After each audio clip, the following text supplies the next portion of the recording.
সময়টা ছিল 1970 সালের দিকে।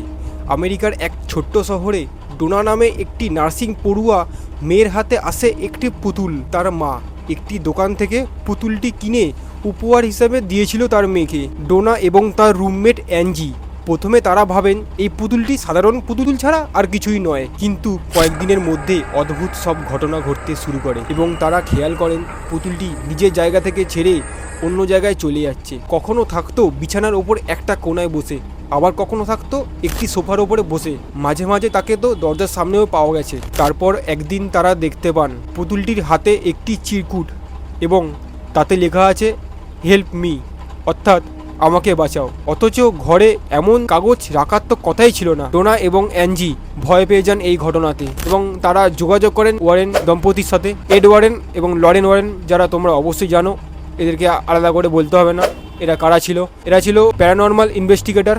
তারা অনেক তদন্ত করে। তদন্তে জানা যায় পুতুলটিতে একটি মেয়ের আত্মা ভর করেছে। অ্যানাবেল নামের একটি 7 বছর বয়সী ছোট মেয়ে যে বহু বছর আগে মারা গিয়েছিল, তো তার আত্মাই প্রধানত ভর করেছিল পুতুলটিতে এবং সে শান্তি পেতে চায়, এমনটাই জানায় পুতুলটির মাধ্যমে। এড এবং লরেন ওয়ারেন তারা বুঝতে পারেন একটি কোনো শিশুর আত্মা নয়, এটি একটি অশুভ আত্মা যে পুতুলটির মাধ্যমে মানুষের ঘরে ঢুকবার চেষ্টা করছে এবং মানুষদের ওপর আক্রমণ করার চেষ্টা করছে। পুতুলটিকে যে অগ্রাহ্য করেছে তার সাথেই কিন্তু বিভিন্ন রকমের খারাপ খারাপ ঘটনা ঘটেছে।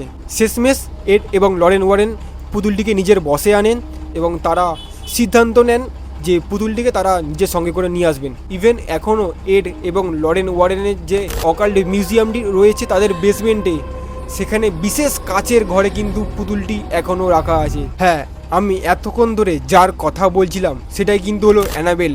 এটাই কিন্তু হলো অ্যানাবেল ডলের রিয়েল স্টোরি।